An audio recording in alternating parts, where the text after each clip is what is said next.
Assalamualaikum warahmatullahi wabarakatuh. Kembali lagi dengan saya Tama dalam Radio Horor Indonesia. Semoga teman-teman selalu diberikan kesehatan dan dilancarkan rizkinya. RHI FM kali ini ada Mas Arok dan Mas Irwan yang membagikan pengalaman mistisnya. Langsung saja kita menuju cerita yang pertama. Teman-teman pendengar sekalian, ceritanya mulai dari sini.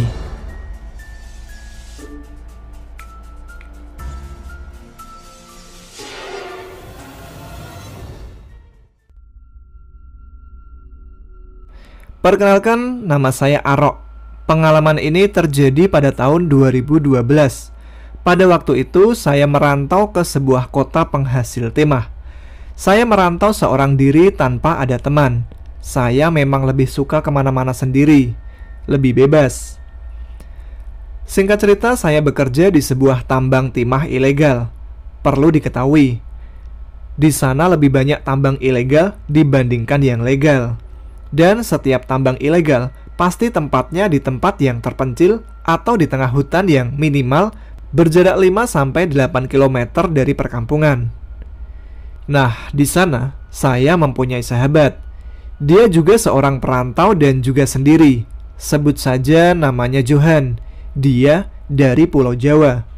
Saya dan Johan selalu bekerja bersama selama 2 tahun. Kami merasa cocok karena kami bisa saling memahami dikarenakan memang kami sama-sama sendiri di perantauan.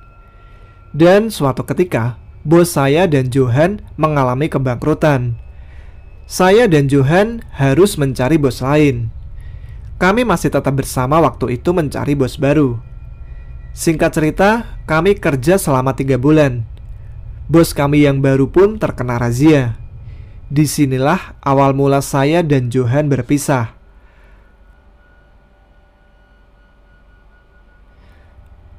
Pada suatu malam, saya dan Johan memutuskan jalan-jalan keluar. Pada waktu itu, ada sebuah acara seperti upacara orang Cina atau apalah saya lupa. Dan di sini awal mula saya bertemu seorang wanita Cina yang bernama Acian. Tapi masalah saya dan Acian, si cewek Cina, kita skip dulu ya. Lain waktu kita ceritakan. Singkatnya, setelah saya pulang dari acara itu, saya dan Johan duduk dulu di pinggiran pantai sambil bercerita ngalor ngidul sampai akhirnya ke inti obrolan. Johan berkata, "Rok, saya ditawari kerja sama temen, tapi hanya butuh 1 orang." "Terus gimana?" jawab saya. Johan bilang lagi, "Saya bilang kalau saya sih harus orang 2, kalau sendiri saya tidak mau."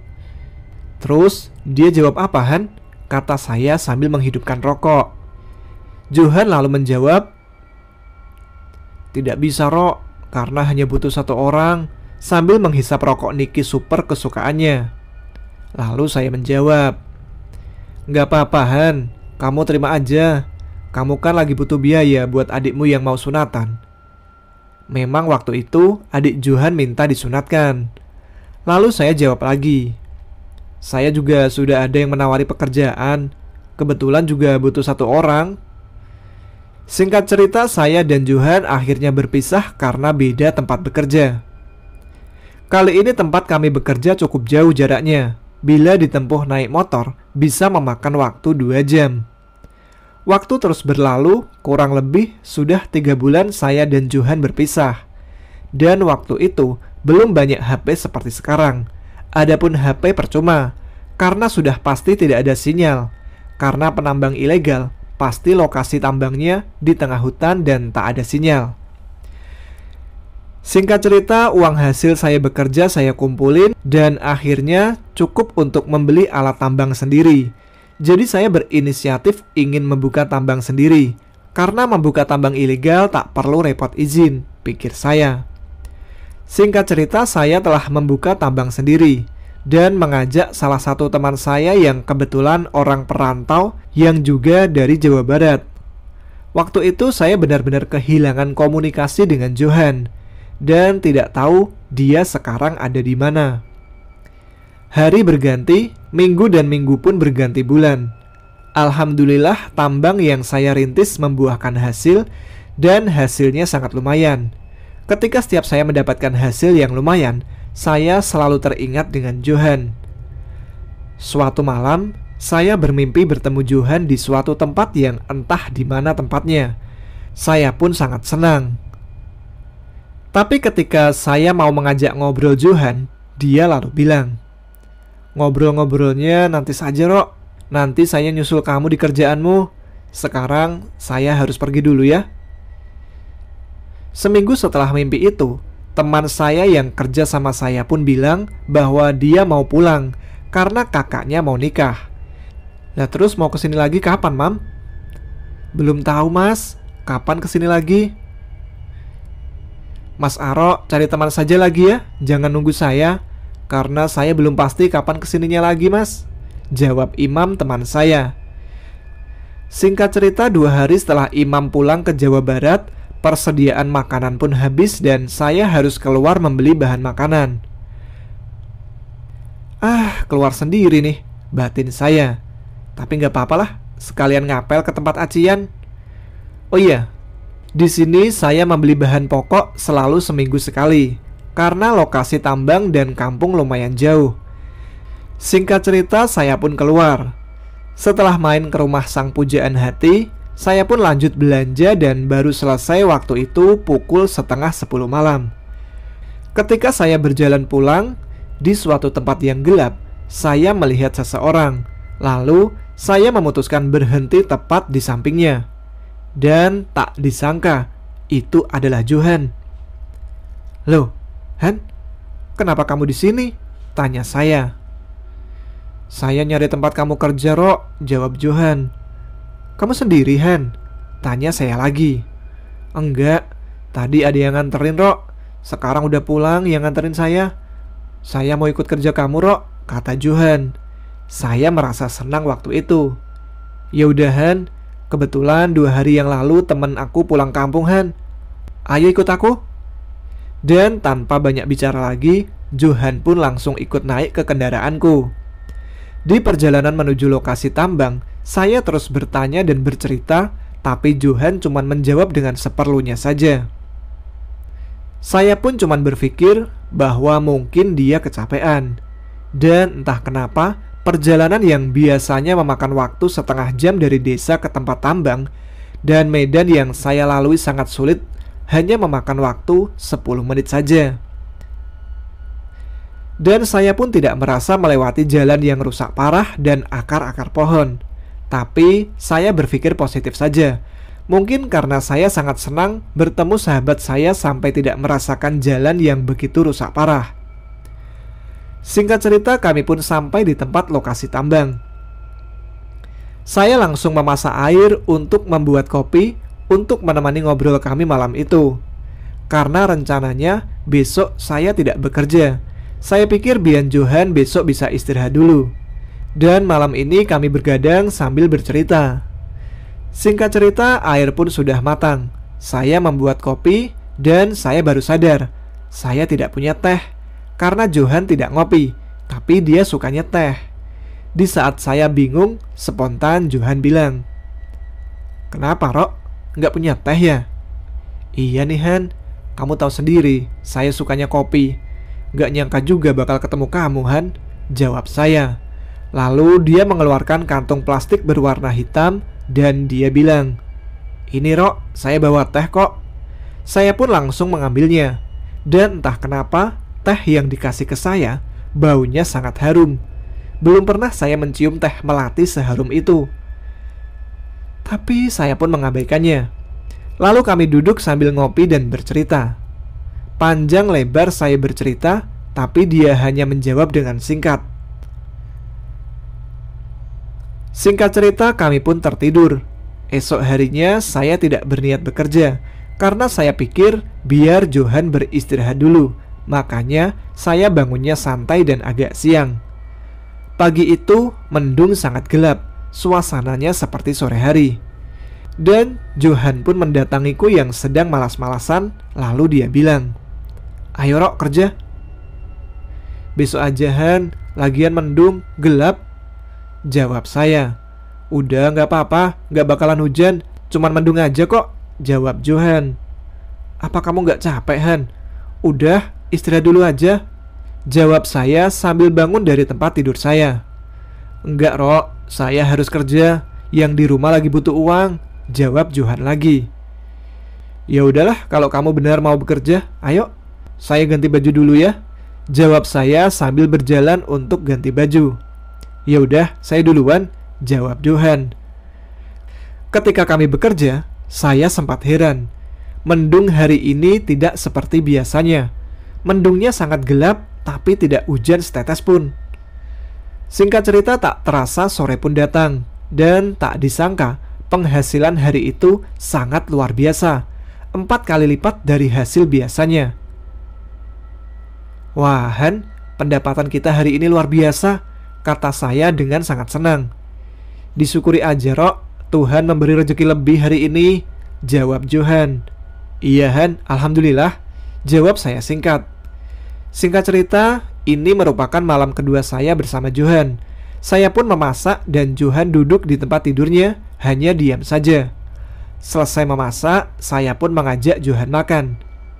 Han, makan dulu, udah matang, ajak saya. Iya, duluan aja, Rok, masih kenyang, jawab Johan. Saya pun langsung makan karena memang sudah lapar. Singkat cerita, saya selesai makan dan duduk di samping Johan. Dia sedang melihat ke arah keluar sambil minum teh yang baunya sangat amat wangi. Sedangkan saya ngopi sambil merokok. Rok?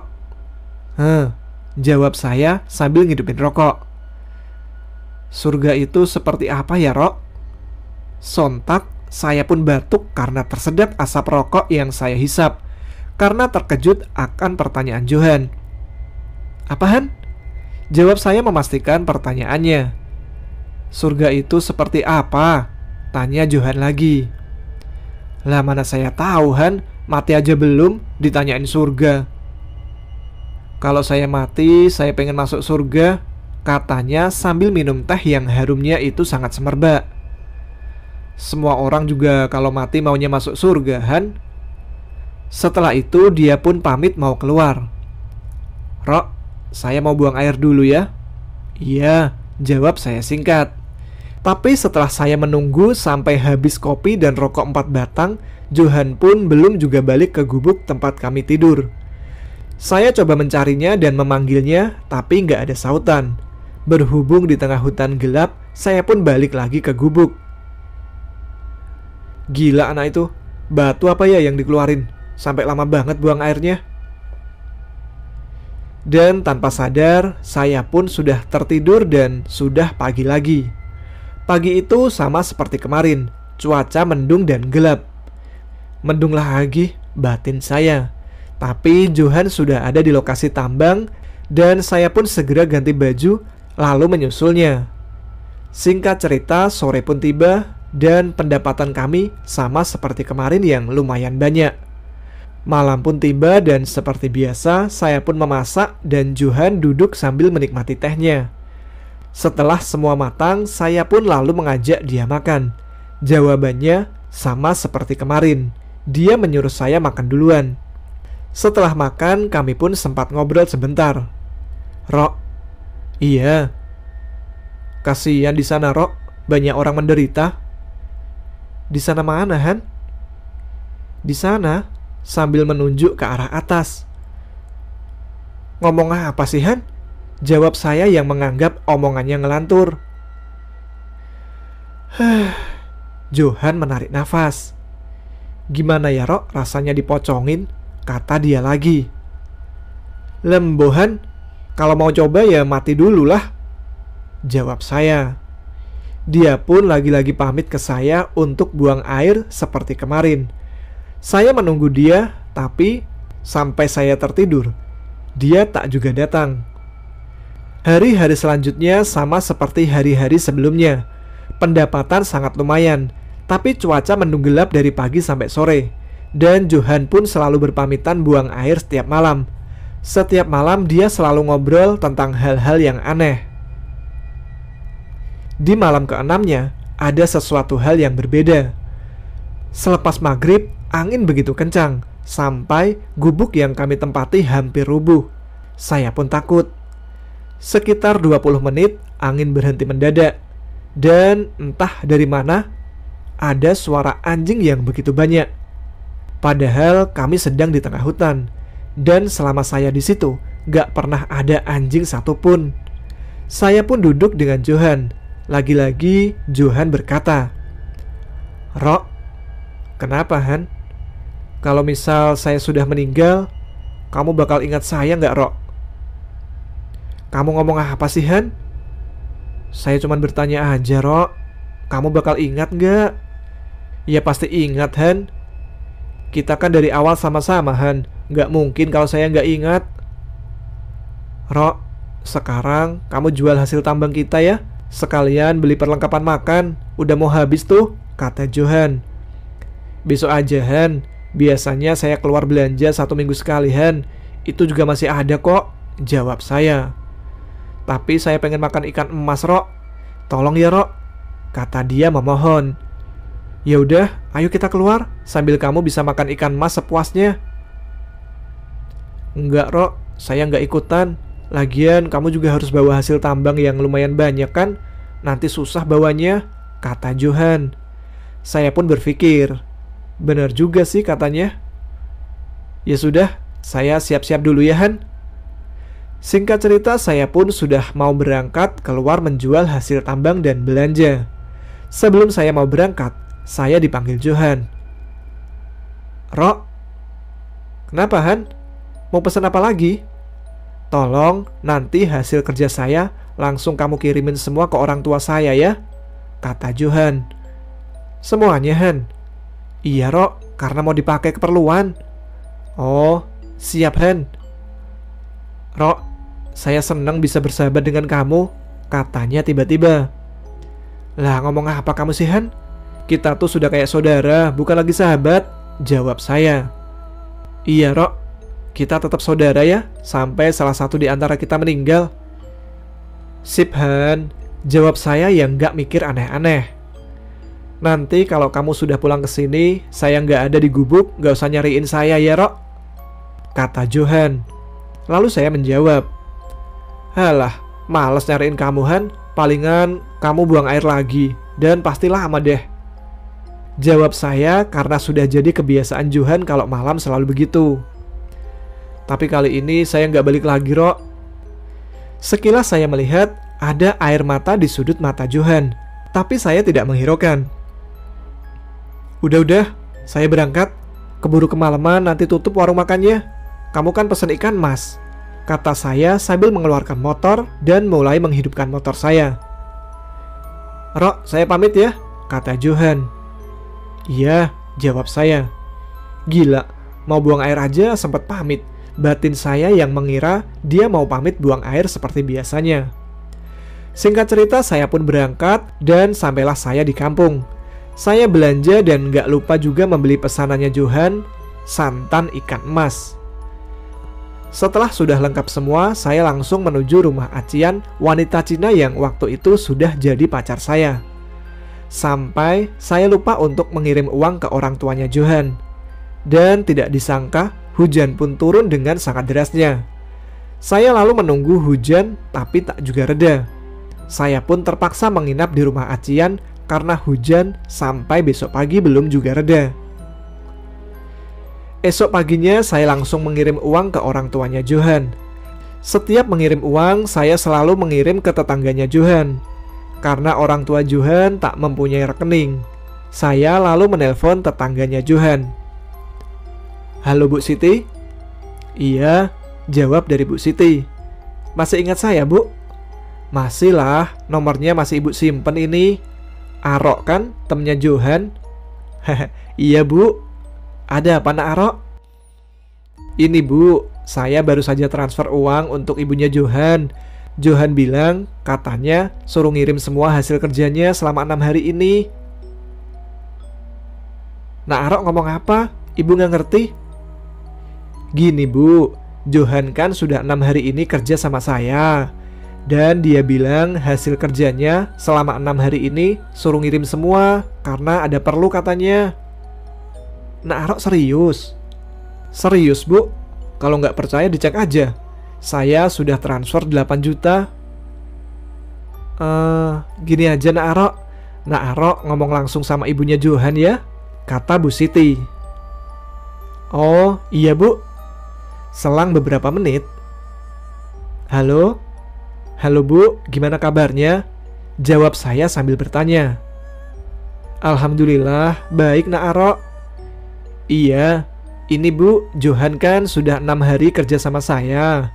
Dan dia bilang katanya hasil kerja 6 hari ini suruh ngirim semua ke ibunya. Katanya ada keperluan.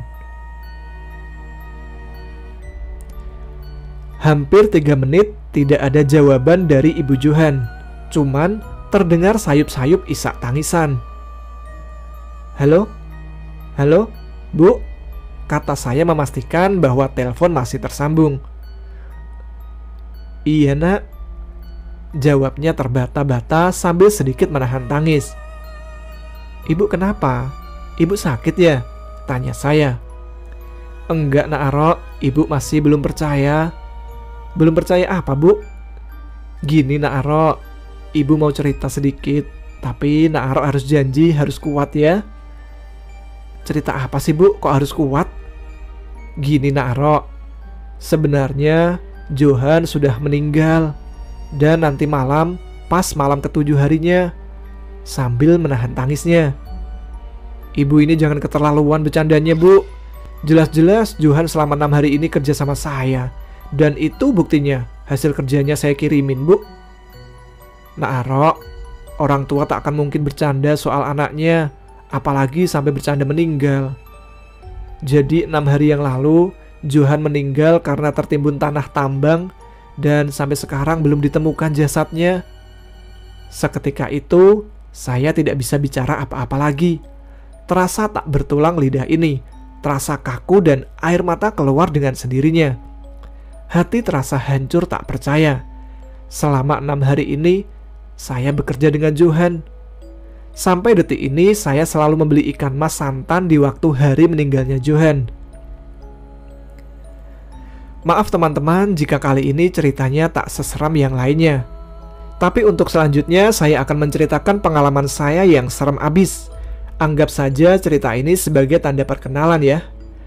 Oke semua, terima kasih banyak.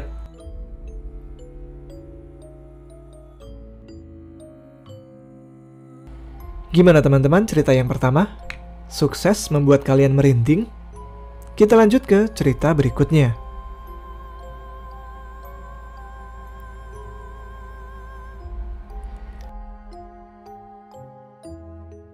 Perkenalkan, namaku Irwan. Biasa teman-teman memanggilku Glempo. Berasal dari kota kecil di Jawa Tengah, yaitu Wonogiri. Tahun 2018, bulan Februari, hari Selasa tepatnya, saya beserta 2 kawan saya yang bernama Ricky dan Otong yang memang memiliki hobi baru, yaitu bonsai, memutuskan untuk mencari bakal pohon bonsai di hutan tutupan. Sebelumnya kami pun janjian di rumah Ricky. Tong, gimana? Jadi gak nyari pohon bonsai? Lah itu Glempo gimana? Masa cuman berdua? Gimana po? Ikut gak? Tapi kuat gak kalau ikut? Soalnya medannya berat loh. Ah, ngeremehin gua loh. Walaupun badan gua gemuk, gua masih kuat mendaki sambil bawa pohon serut yang gedenya setiang listrik bro. Awas aja nanti kalau nggak kuat, gua tinggalin lu. Yaudah, kapan berangkat? Besok aja, kalau sekarang udah kesiangan bro. Aku dan Ricky langsung mengiyakan untuk berangkat esok harinya. Malam harinya kami bertiga saling kirim WA untuk menentukan alat-alat apa saja yang kami butuhkan esok hari. Disepakati, aku kebagian membawa linggis dan golok. Ricky membawa gergaji dan cangkul kecil. Sementara Otong membawa linggis yang ukurannya cukup besar untuk persiapan kalau linggis yang aku bawa gak mampu mendongkel pohon bonsai. Pagi tiba. Setelah sarapan, aku pamit sama istriku bahwa aku akan mencari pohon bonsai di hutan tutupan bersama Ricky dan Otong. Setelah mendapatkan restu, akhirnya aku segera menuju ke rumah Otong. Ternyata Ricky udah ada di rumahnya. Mereka berdua sedang ngopi sambil rokokan. Lama banget lu bro, istri rewel ya? Enggak lah, aku sarapan dulu tadi di rumah. Wah, enak ya, istri udah nyiapin sarapan aja. Makanya kawin, betah amat tidur sama guling kalian berdua. Di antara kami memang cuman aku yang sudah beristri dan memiliki anak, sementara mereka berdua masih jomblo. Setelah persiapan selesai, kami langsung berangkat. Kami membawa motor sendiri-sendiri untuk mengangkut hasil dongkelan kami nantinya. Kurang dari 1 jam perjalanan, kami telah sampai di jalan yang tidak bisa dilalui oleh motor. Kami lalu memarkirkan motor kami di sebuah gubuk milik warga yang memang gubuk itu selalu menjadi tempat parkir warga-warga lain ketika akan ke ladang mereka. Perjalanan lalu kami lanjutkan dengan jalan kaki. Udara pagi terasa sangat sejuk. Kami bercanda-canda sambil berandai-andai mendapat pohon bonsai yang bagus, dan kalau dijual harganya bakal mahal. 2 jam kami berjalan, akhirnya kami sampai di hutan tutupan. Warga kami menyebutnya tempat ini Supiturang. Tempatnya sangat sejuk dan ada aliran air di situ. Kami pun istirahat sebentar sambil merokok. Setelah cukup, kami pun segera memulai perburuan bonsai. Tanpa basa-basi lagi dan tanpa permisi, kami langsung menerobos lebatnya hutan. Tak sadar, kami bertiga pun sudah terpisah karena sibuk mencari pohon bonsai yang kami anggap layak untuk dijual atau kami tanam sendiri nantinya. Sambil terus mengamati kiri kanan, tak sengaja kakiku tersandung akar pohon. Spontan aku bilang, "Dancok." Dari sinilah hal-hal ganjil dimulai. Setelah membereskan perlengkapan, aku merasa ada yang kurang lengkap mengenai perlengkapan yang aku bawa sejak tadi. Ternyata linggis yang aku bawa tidak ketemu. Padahal sebelum jatuh ke sandung akar, linggis ini masih ada. Aku muter-muter mencari linggis itu sambil mengumpat dengan kata-kata kasar. Sekian menit aku mencari, tapi tak kunjung juga kutemukan linggis itu. Gimana mau dongkel kalau nggak ada linggis? Pikirku. Aku lalu memanggil Otong dan Ricky bermaksud untuk meminta tolong mereka mencari linggisku. Tapi berkali-kali memanggil mereka, tak kunjung terdengar mereka menyahut balik panggilanku. Sial, di mana sih mereka? Udah jauh banget, gumamku.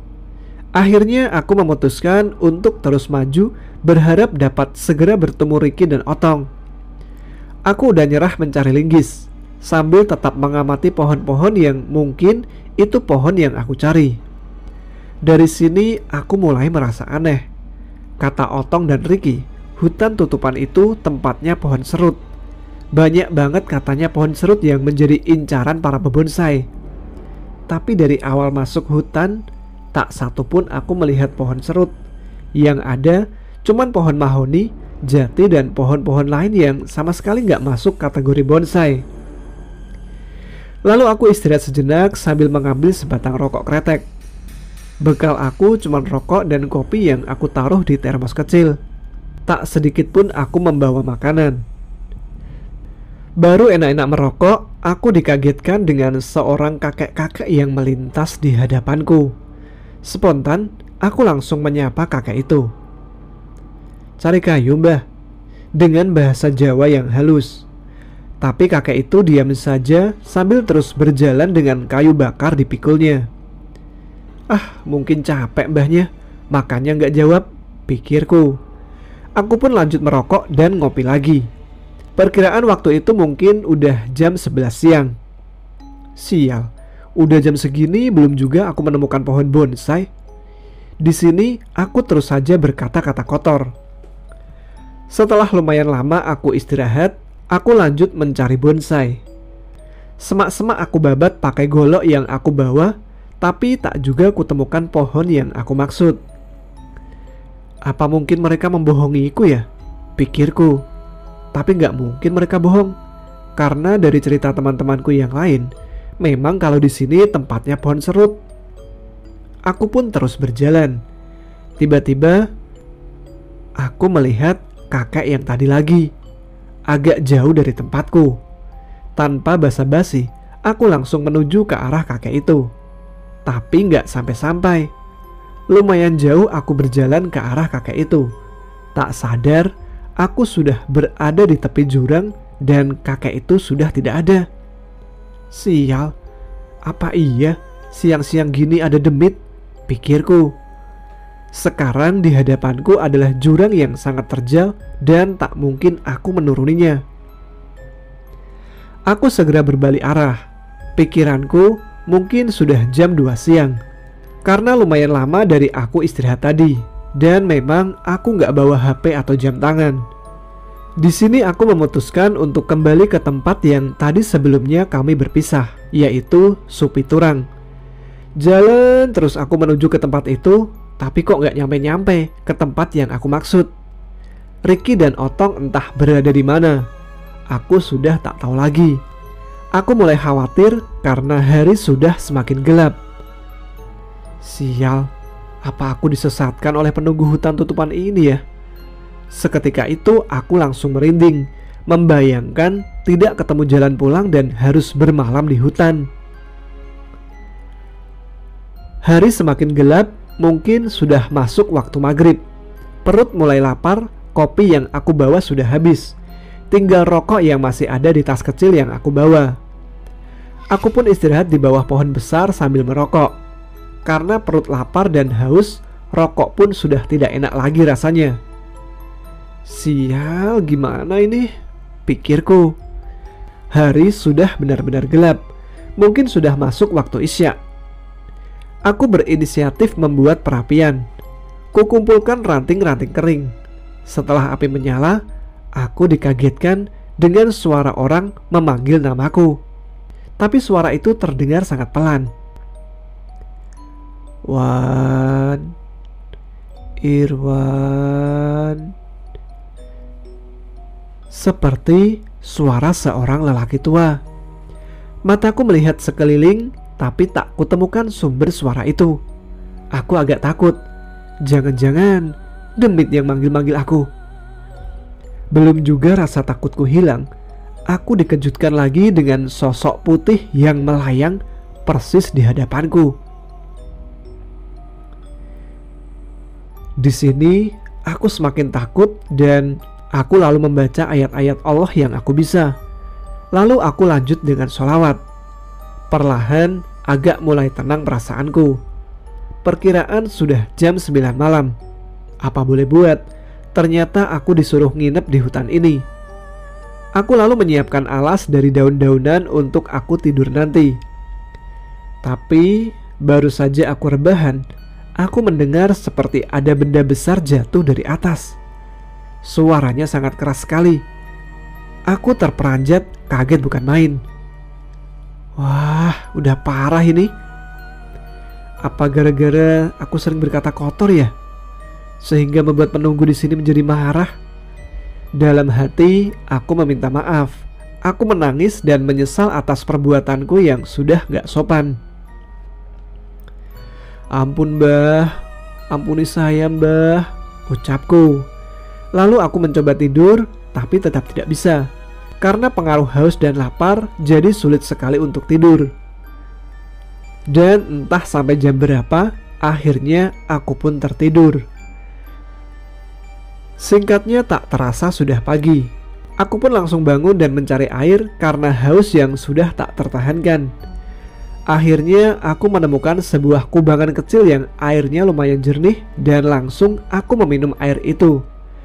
Alhamdulillah, ucapku setelah menuntaskan dahagaku. Setelah cukup minum, aku menyalakan rokokku. Sambil melihat sekeliling, aku mencari jalan untuk pulang. Karena aku gak mau kalau harus bermalam lagi di hutan ini. Setelah rokok habis, aku bangkit dari dudukku. Sebelum jalan, aku berucap, "Mbah, tolong sih mbah, tunjukkan jalan pulang mbah. Aku minta ampun mbah." Kata-kata itu kuucapkan dengan bahasa Jawa halus. Ricky dan Otong mungkin sudah berada di rumah dan melaporkan kalau aku hilang di hutan tutupan, dan warga kampung sedang mencariku, pikirku saat itu. Lama aku berjalan, tak juga ketemu arah jalan pulang. Aku merasa semakin jauh masuk ke dalam hutan ini. Ya Allah, tolong hamba-Mu ya Allah, gumamku. Semakin lemas badanku karena menahan lapar. Aku pun berinisiatif mencari daun-daun atau akar yang bisa aku makan. Yang penting perutku terisi. Hari sudah semakin siang, mungkin sudah jam 1 siang, tapi tak juga aku menemukan jalan. Apa aku harus mati di sini ya? Seketika itu, aku teringat anak dan istriku. Aku menangis di situ. Aku takut kalau aku benar-benar tidak bisa keluar dari hutan ini. Aku pun terus berjalan sambil membabat semak-semak yang menghalangi dengan golok yang aku bawa. Tak terasa sudah sore, mungkin jam 4. Aku semakin ngeri membayangkan harus bermalam lagi di hutan ini. Semalam saja rasa takutku ini belum hilang. Akhirnya aku memutuskan istirahat karena terasa capek sekali tubuhku. Sebelum gelap, aku membuat perapian dan mengisi termos kopiku dengan air. Di sini, aku tak kesulitan mendapatkan air karena ada aliran sungai kecil yang masih ada airnya. Aku pun bermalam lagi di hutan ini. Seharian berjalan membuatku sangat kelelahan. Aku merokok lagi sambil mengamati sekelilingku yang dipenuhi dengan pohon-pohon besar. Malam keduaku ini merupakan teror yang sangat menyeramkan yang aku alami. Waktu itu mungkin sudah jam 7 malam.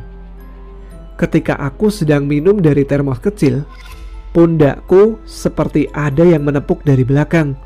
Spontan aku langsung menoleh dan anehnya tidak ada siapa-siapa di sana. Aku pun merinding. Perasaan takut langsung menyerangku dan aku langsung bersolawat. Aku berdoa sambil meminta ampun kepada penunggu hutan ini.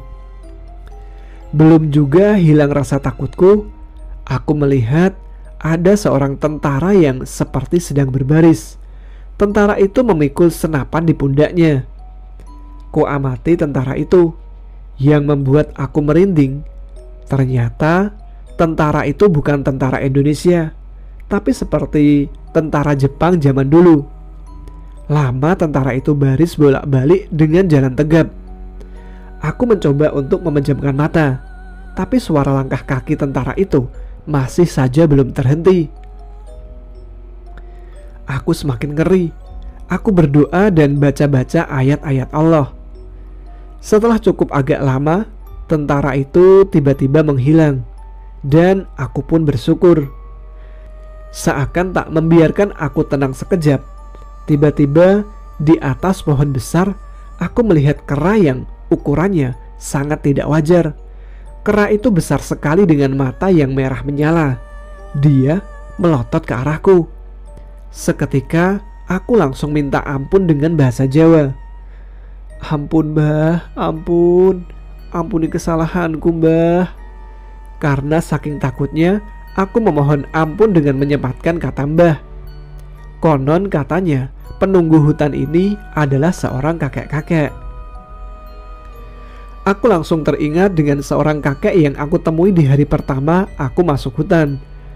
Apa itu kakek penunggu hutan ini ya?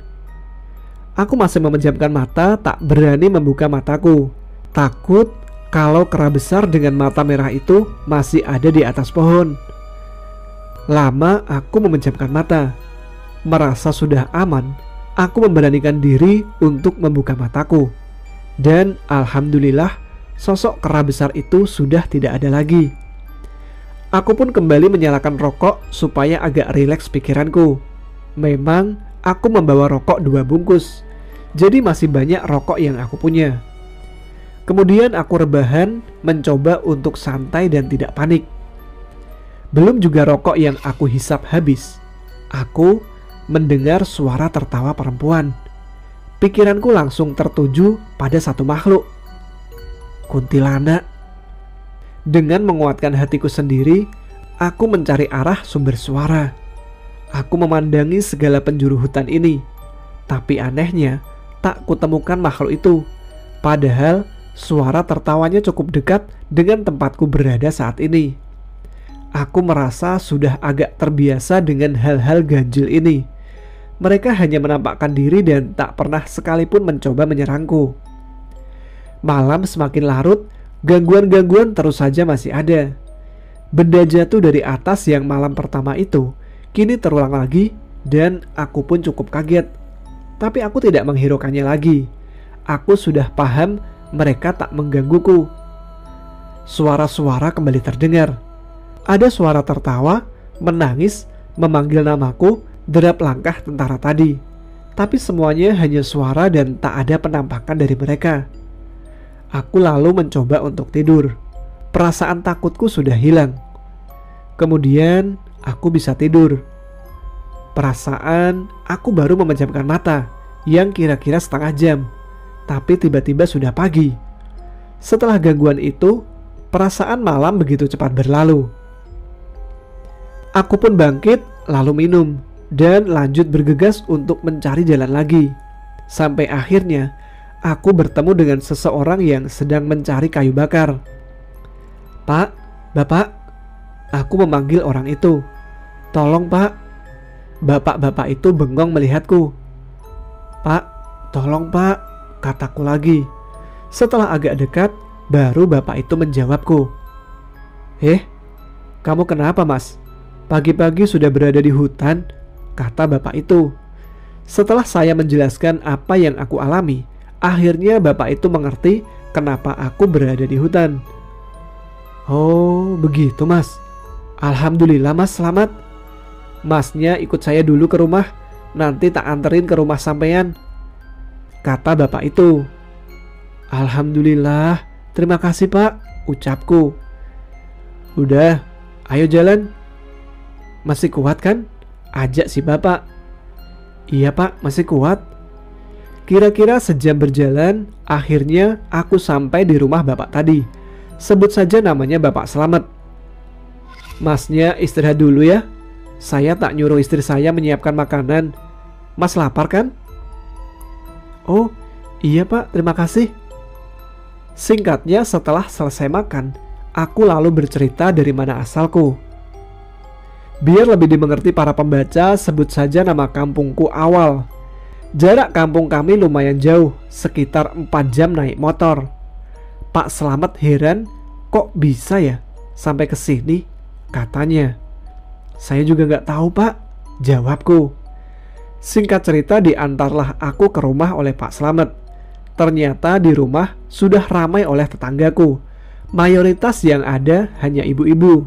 Katanya para bapak-bapak dan remaja Karang Taruna sedang mencariku di hutan, termasuk Riki dan Otong. "Ternyata mereka selamat," gumamku. Istriku menangis sambil memelukku, dan anakku juga langsung minta gendong kepadaku.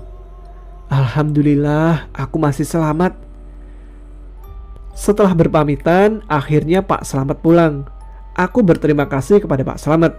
Kemudian seorang warga menyuruh salah satu pemuda untuk mengabari orang-orang yang sedang mencariku bahwa aku telah ketemu. Demikian ceritaku. Semoga bisa menghibur teman-teman sekalian. Terima kasih.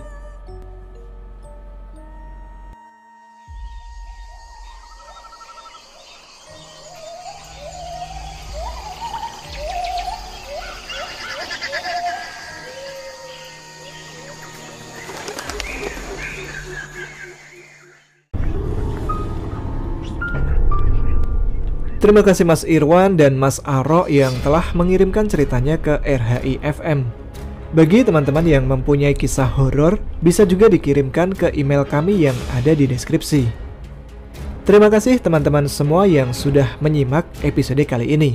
Sekian episode Radio Horor Indonesia kali ini. Saya Tama pamit. Selamat malam. Wassalamualaikum warahmatullahi wabarakatuh.